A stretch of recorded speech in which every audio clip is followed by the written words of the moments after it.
오늘은 고린도전서 강의 17번째 시간으로 고린도전서 15장 1절에서 34절을 통해서 죽은 자의 부활이라는 제목으로 하나님의 말씀 증거하도록 하겠습니다.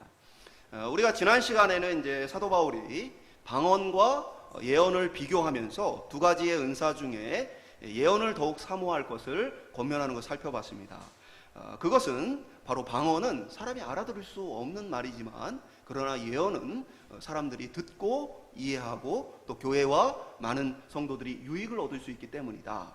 그래서 저희가 신앙이란 신비로운 것이 아니라 유익한 것을 추구해야 한다. 하나님의 창조 목적을 따라서 우리에게 하나님과 관계에 있어서 인격적인 교제가 얼마나 중요한지를 함께 살펴봤습니다.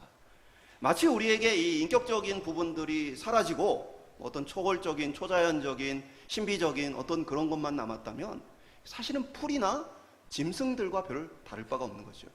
풀도 짐승들도 다 하나님의 형상을 따라 하나님의 지으신 뜻을 따라 지음을 받았어요. 그 모든 것이 자기를 지은 하나님을 영광 돌립니다.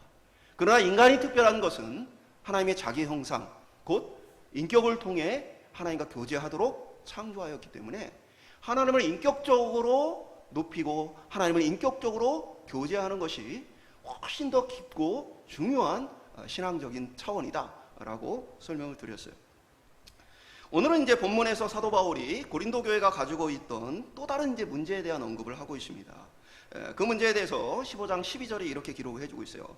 그리스도께서 죽은 자 가운데서 다시 살아나셨다 전파되었거늘 너희 중에 어떤 사람들은 어찌하여 죽은 자 가운데서 부활이 없다 하느냐.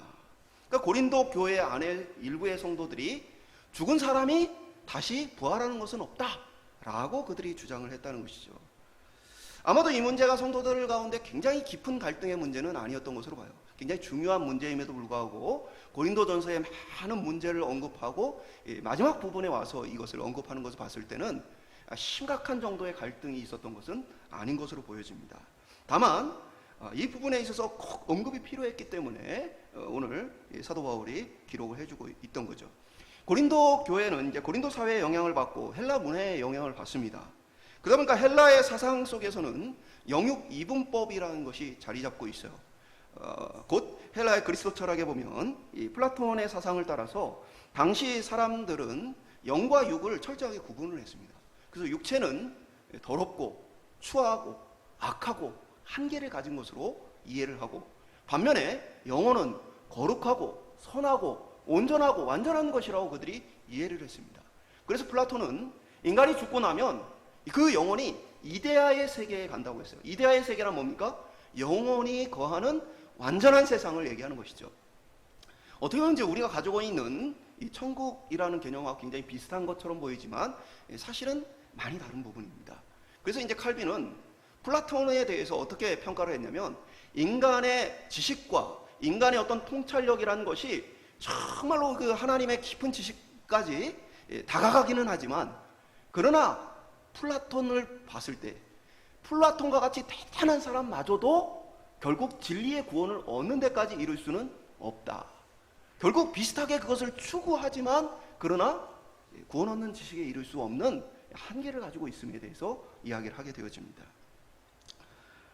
그러니까 이제 사람들은 죽음을 어떻게 생각합니까? 죽음은 이 헬라의 사상 속에서는 인간의 더럽고 추하고 악한 육체를 이제 영혼이 해방되는 것이라고 생각을 했어요. 육체로부터 해방되는데 만약에 인간이 다시 살아난다면 인간이 어떻게 다시 이 육체의 속박 가운데 다시 갇힐 수가 있겠느냐. 그래서 그들은 이 부활에 대해서 굉장히 부정적으로 생각을 했습니다. 그러니까 그러한 이 세상의 사상에 영향을 받은 성도들 중에는 사람이 다시 살아나는 부활에 대해서 믿지 않고 거부하는 그러한 성도들이 교회 안에 있었던 것이죠. 그러나 이런 부활에 대한 이 거부나 부정은 고린도 교회의 문제만이 아니라 오늘 우리 시대 역시도 굉장히 강력하게 나타나고 있습니다. 오늘 우리 시대의 특징을 물질 중심적이고 현세 중심적인 그러한 이제 사상을 가지고 있는 시대로 우리가 평가를 할 수 있습니다.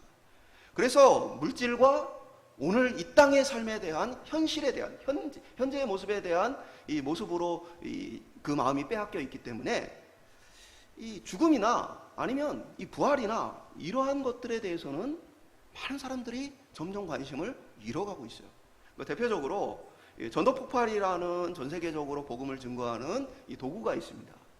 이 도구가 최근에 이 젊은이들을 대상으로 하는 것에 대해서 바뀌었어요. 원래 이 전도를 시작할 때의 사람들 향해서 당신이 죽으면 내일 죽으면 천국에 갈 확신이 있느냐? 그래서 이 질문으로 복음을 시작했어요. 그런데 새로 젊은이들을 위한 이 복음 제시는 내용이 바뀌었어요. 당신의 삶의 만족도가 얼마나 됩니까? 당신의 삶의 만족도를 1에서 10까지 표시한다면 당신은 얼마나 삶에 만족하고 살고 있습니까? 왜 그렇습니까? 이 질문이 바뀐 이유는 이제 젊은 세대, 새로운 세대는 죽음이나 부활이나 사후세계에 대한 관심이 없는 거예요. 그냥 이 땅에서 잘 먹고 잘 사는 것만 관심을 갖고 있기 때문에 복음을 전하는 시작 질문을 바꾸게 되어진 것이죠. 고린도 교회의 부활을 선포한 이 사도 바울이 선포한 이 말씀이 오늘 우리 가운데 다시 한번 외쳐지고 새겨짐으로써 물질 중심적이고 현세 중심적인 이 세대를 따르지 않고 오늘 부활의 능력을 따라 살아가는 믿음의 길을 걸어가는 저와 여러분이 될 수 있기를 주님의 이름으로 축원합니다.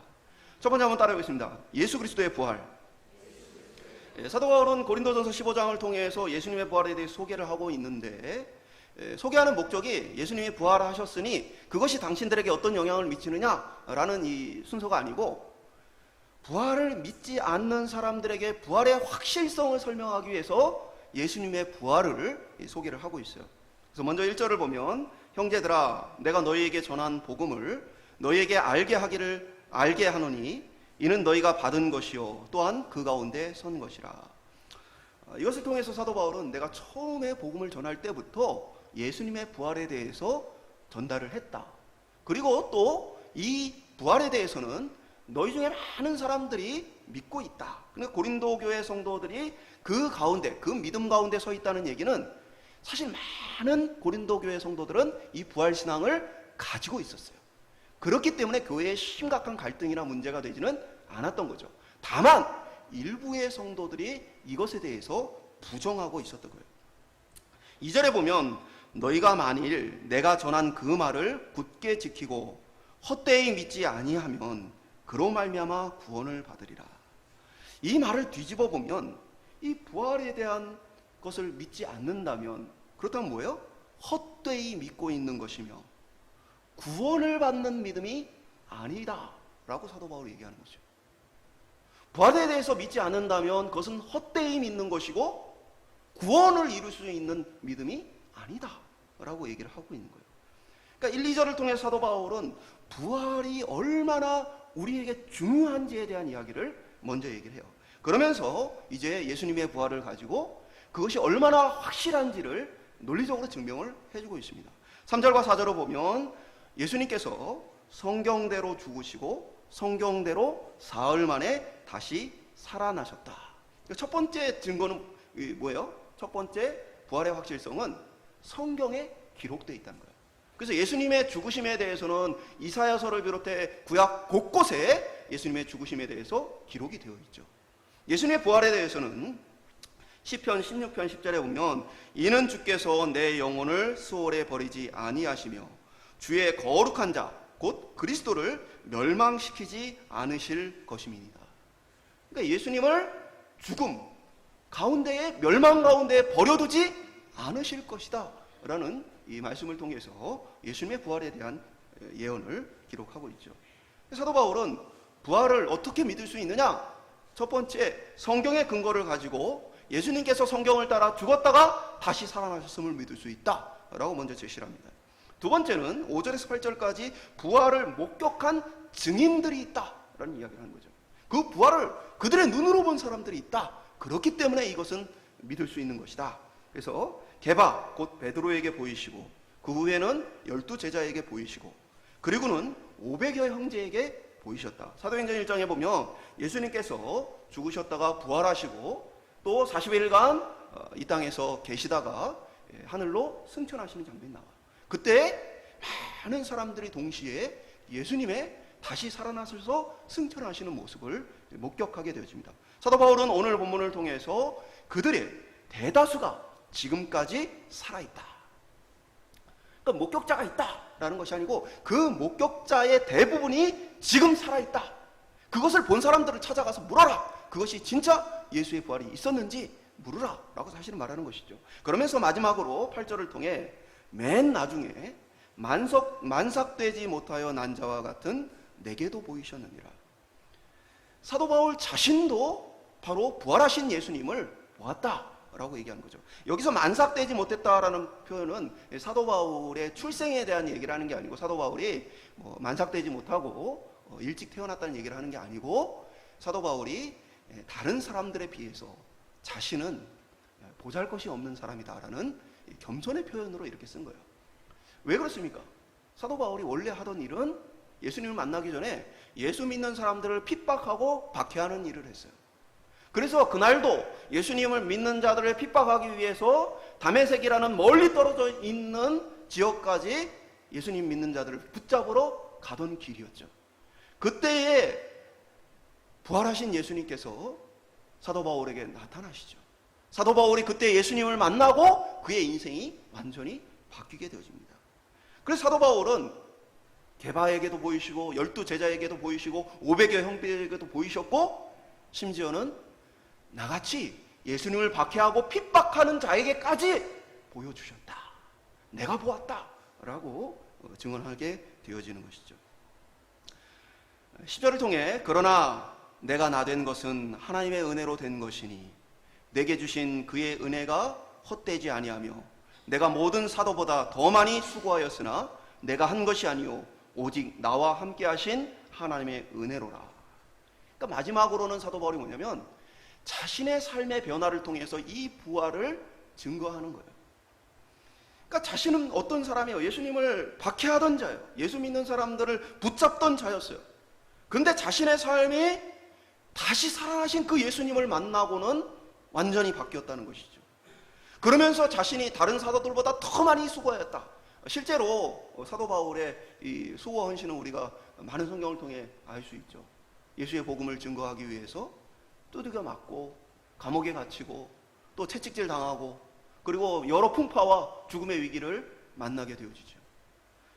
그럼에도 불구하고 사도 바울이 얼마나 많은 수고를 했는지는 그 복음을 전해들은 수많은 사람들이 알고 있어요. 내가 어떻게, 나 같은 자가 어떻게 그러한 삶을 살 수 있었느냐? 바로 살아계신, 다시 살아나신 그 예수님께서 내게 친히 자신을 보여주심으로 말미암아 내 삶이 완전히 그렇게 바뀔 수 있었고, 그 은혜로 말미암아 내가 이러한 일들을 감당할 수 있었다라고 사도 바울은 얘기해요.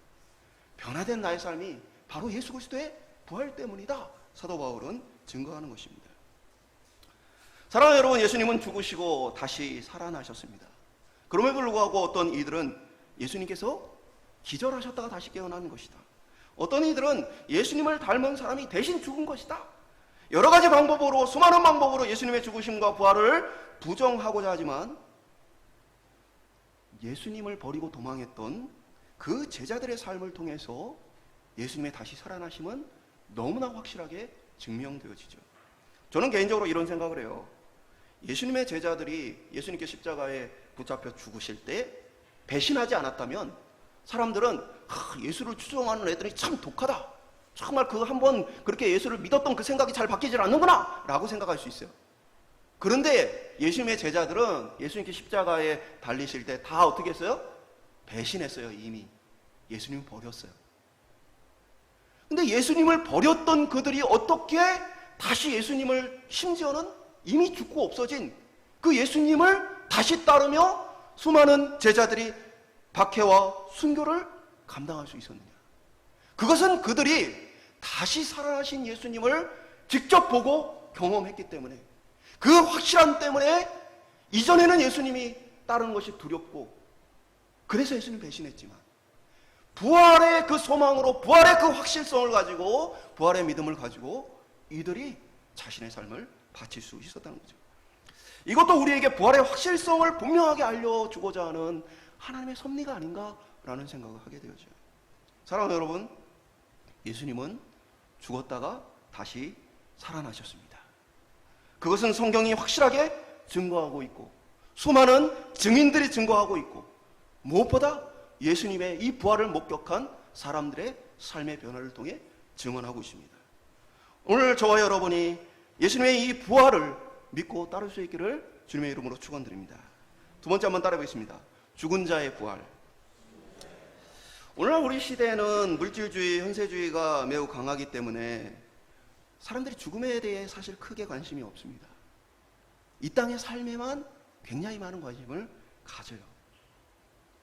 그러나 하나님께서는 우리에게 죽음과 영원한 삶에 대한 이 지식을 잃어버리지 않도록 역사하고 계셔요. 많은 시대의 장례 문화를 보면 이집트나 중국의 황실 무덤에는 많은 그들이 생존에 필요한 물건들을 집어넣게 되어지죠. 심지어는 흙으로 사람을 만들어서 그 사람을 보조할 수 있도록 해요. 심지어는 어떤 일도 벌어져요? 살아있는 사람을 생매장해가지고 죽은 자와 함께 하도록 하는 모습 보기. 이 모든 것들은 무엇이 담겨 있어요? 사람은 죽고 끝이 아니라 다시 살아난다라는 이 부활에 대한 믿음이 그들에게 있기 때문에 이렇게 하는 것이죠. 우리나라의 장례 문화도 크게 다르지 않죠. 죽은 사람에게 옷을 입혀요. 그리고 죽은 사람이 여행을 떠날 때 사용할 수 있도록 가짜 돈을 만들어서 노잣돈으로 넣어주게 되어집니다. 사람들은 죽음 이후에 새로운 세상에 대한, 새로운 삶에 대한 생각을 하게 되어 있어요. 그것은 여전히 인간 마음속에 새겨진 지식으로 사라지지 않습니다. 오늘날 아무리 세상의 문화가 물질 중심적이고 현세 중심적이고 이 땅에 대한 관심으로 충만하다 할지라도 하나님은 수많은 섭리를 통해 이 지식을 잊어버리지 않게 하세요. 오늘날도 수많은 드라마, 영화, 웹툰, 많은 이 저작물들을 통해서 사람이 죽음 이후에 또 다른 삶이 있다는 것을 계속해서 선포되게 하십니다. 그리고 이것은 인간 내면에 새겨있는 진리이기 때문에 아무리 지우려고 해도 지울 수가 없어요. 자꾸만 사람은 이런 것들을 떠올리고 생각하게 되어 있다는 것이죠. 그런데 이 모든 지식은 예수님만이 아니라 인간의 부활에 대한 이야기를 하고 있는 것이죠.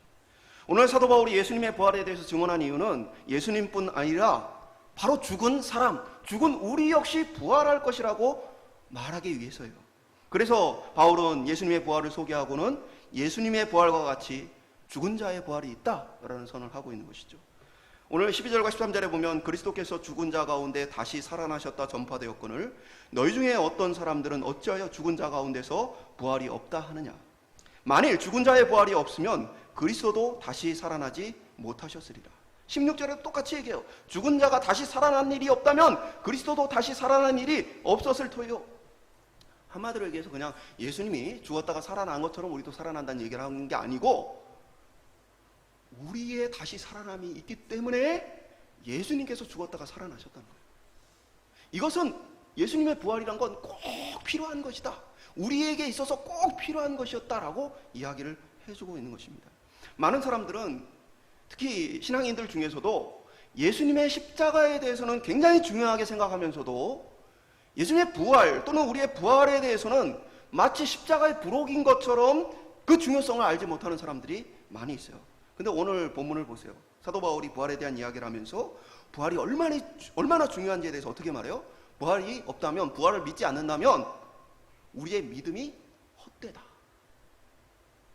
아무 의미 없는 것을 믿고 있는 것이다.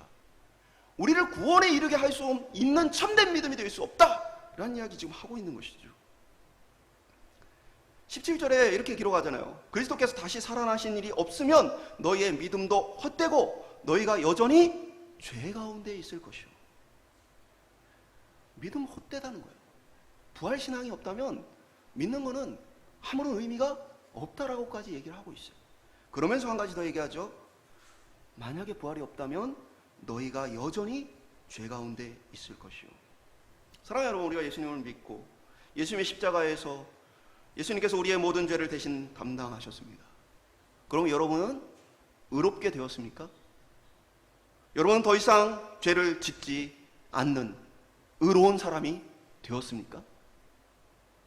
예수님의 십자가는 정확히 말하면 우리로 의인되게 만든 게 아니죠. 여전히 우리 죄인이지만 그 죄의 책임을 예수님께서 감당하시고 죄의 값을 대신 지불하신 것뿐이에요. 그래서 여전히 죄인이지만 하나님께서 우리를 의로운 자다라고 불러주고 여겨주는 것뿐이에요. 우리가 그것을 칭의라고 얘기하죠. 의롭지 않은 자인데 의롭다라고 불러주고 대해주는 거예요. 예수님의 십자가는 바로 이 칭의를 우리에게 보여주고 있는 것이죠. 여전히 우리는 예수님의 십자가로 말미암아 죄 사함을 받았음에도 불구하고 죄 가운데 살아요. 언제까지 죄를 짓습니까? 죽는 그날까지 죄를 짓습니다. 그 사도 바울이 얘기하는 거예요. 죽음을 통해 우리가 여전히 죄 가운데 있지 않고 이제 죄 없는 부활을 경험하게 될 것을 이야기하고 있는 것입니다. 22절에 조금 더 구체적으로 왜 예수님이 부활이 죽은 자의 부활을 위해 꼭 필요한가 기록하고 있는데, 아담 안에서 모든 사람이 죽은 것 같이 그리스도 안에서 모든 사람이 삶을 얻으리라. 이것은 이제 로마서 5장에 기록되어 있는 대표성의 원리를 얘기하고 있어요. 아담이 인간의 대표로서 죄를 범함으로써 하나님과 인간이 서로 원수가 되어집니다. 하나님께서 반드시 죽으리라는 그 말씀을 따라서 하나의 원수된 인간은 반드시 죽음을 맞습니다. 이 죽음은 육신의 죽음만이 아니라 영원한 죽음을 의미해요. 육신의 죽음이란 건 이 영원한 죽음의 그림자와 같은 것 뿐입니다. 인간은 죄인으로서 반드시 죽어야 합니다.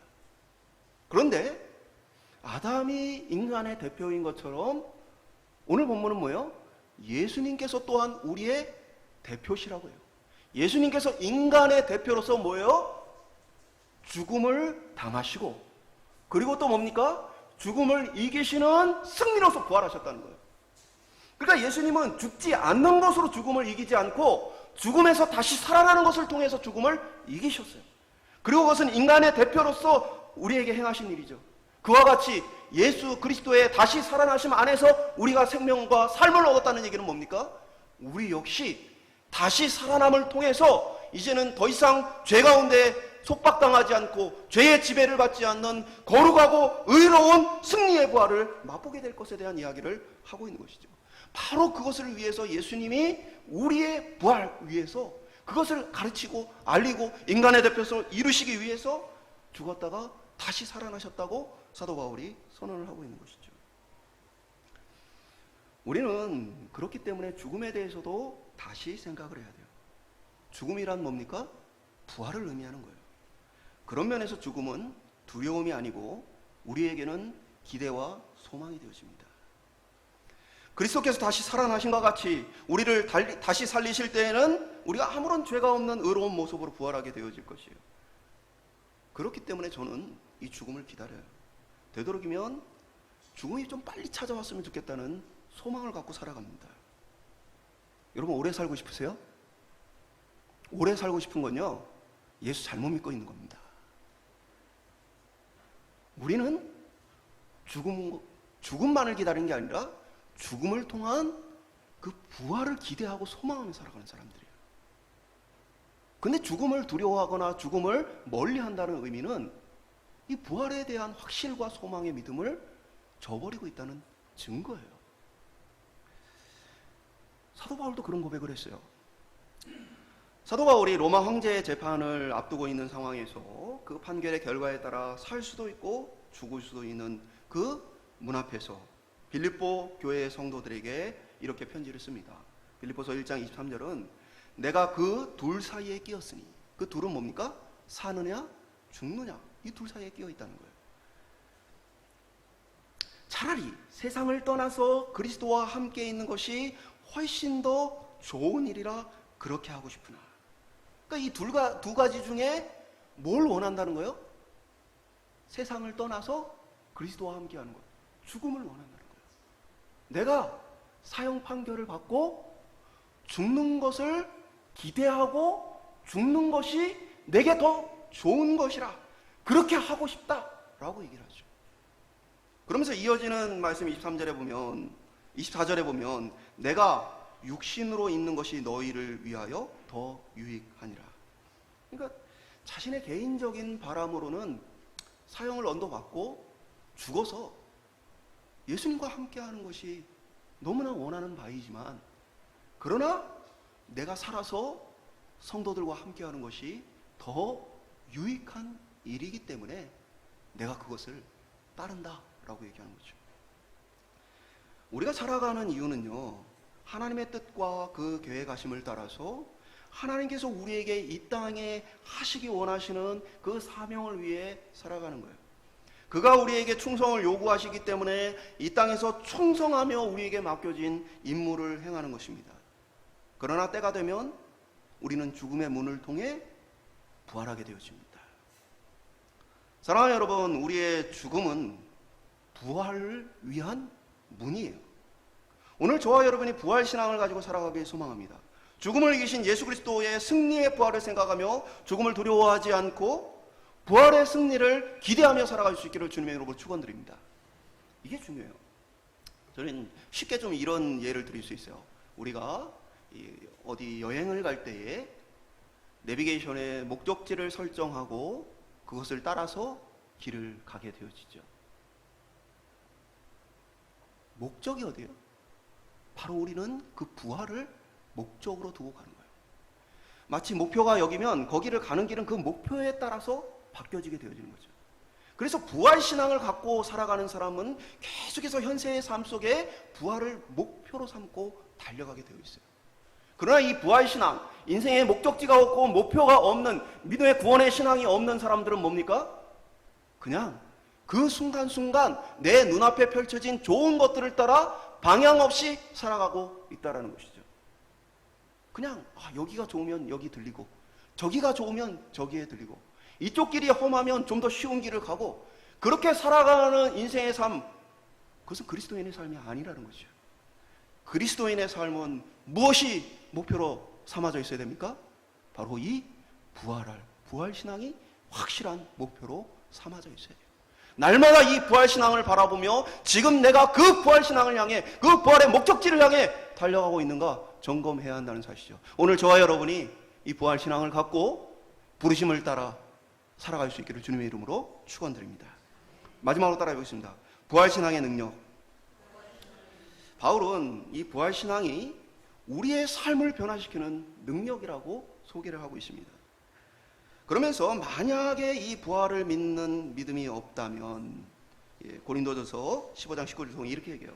만일 그리스도 안에서 우리의 바라는 것이 다만 이 세상의 삶뿐이면 모든 사람 가운데 우리가 더욱 불쌍한 자이리라.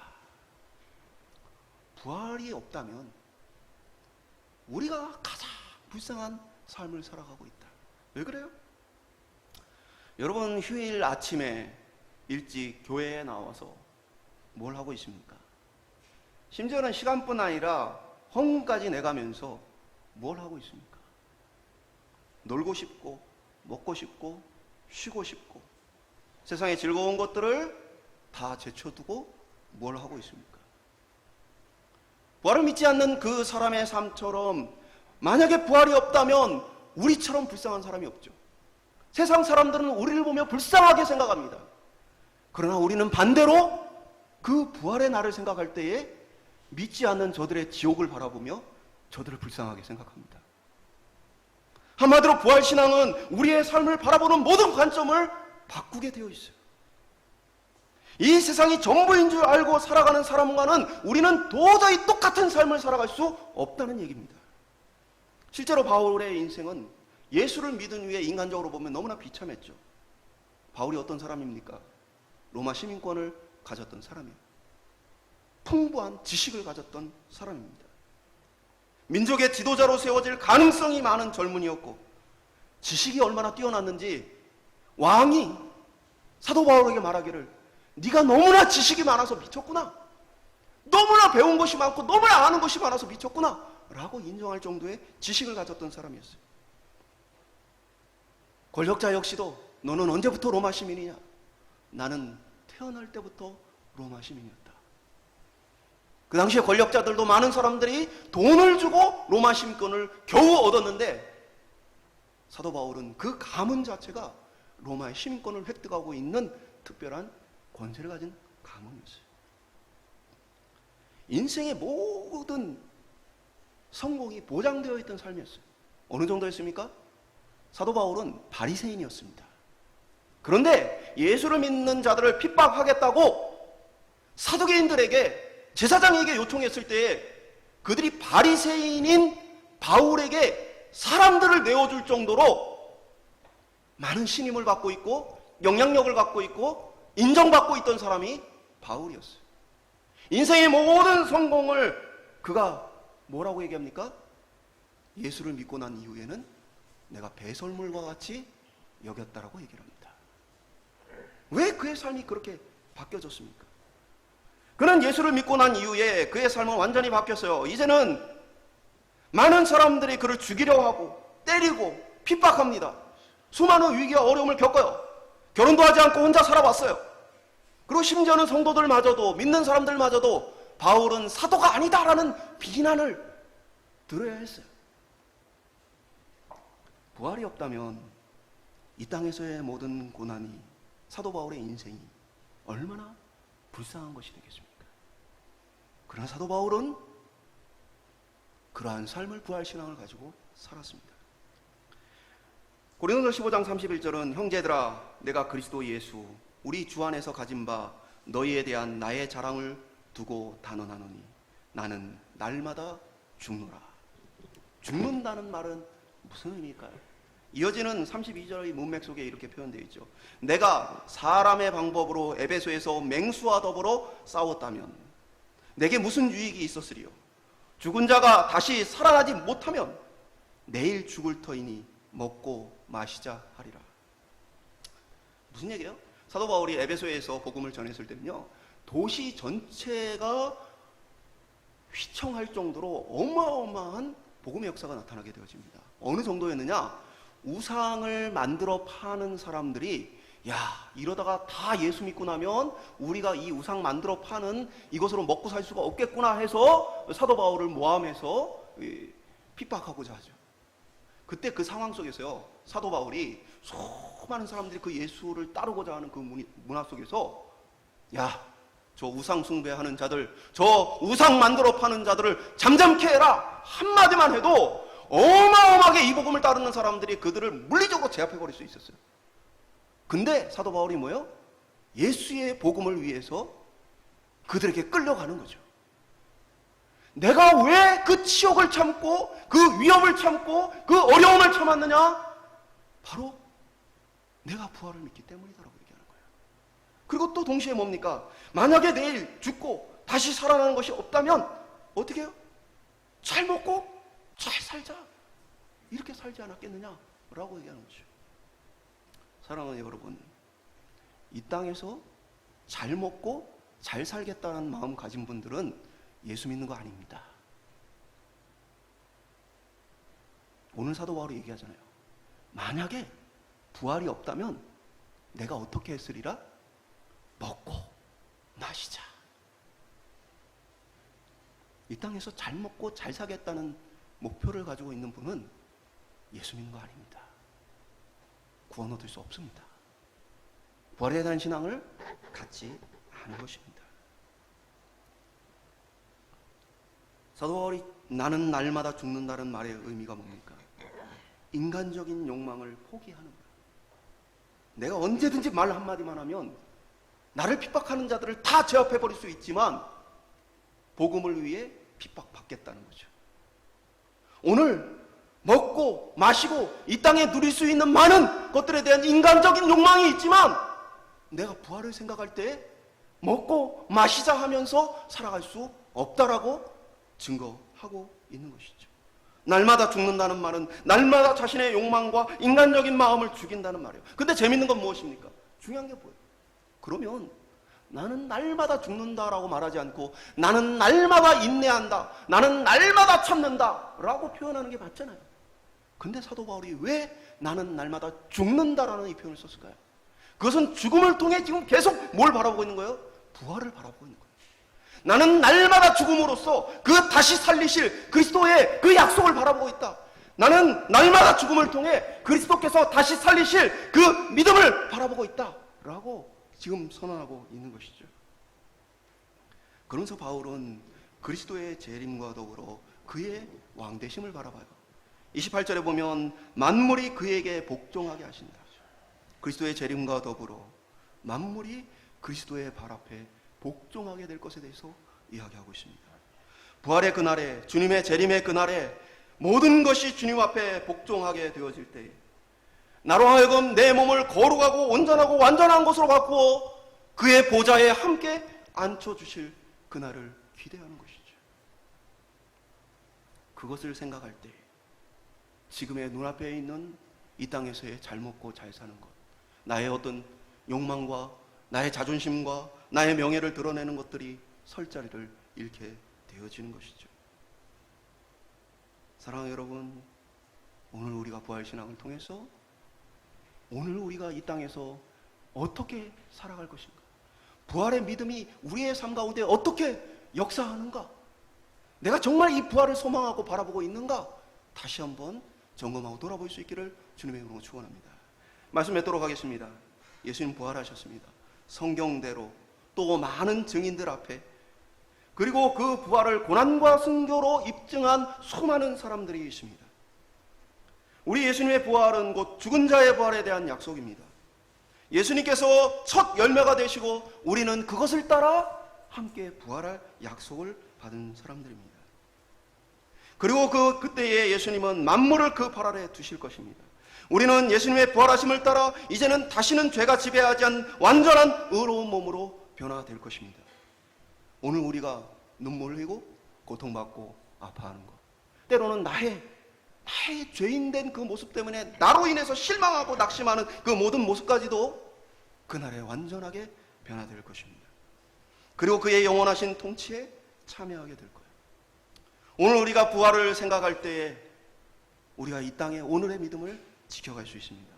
오늘 저와 여러분이 죽은 자의 부활을 믿음으로써 우리를 다시 살리실 그 약속을 믿음으로써 참된 구원의 길, 또 이 땅에서 그 능력을 따라 살아가는 힘 있는 또 의미 있고 헛되지 않은 구원의 길로 저희가 함께 나아갈 수 있기를 주님의 이름으로 축원드립니다.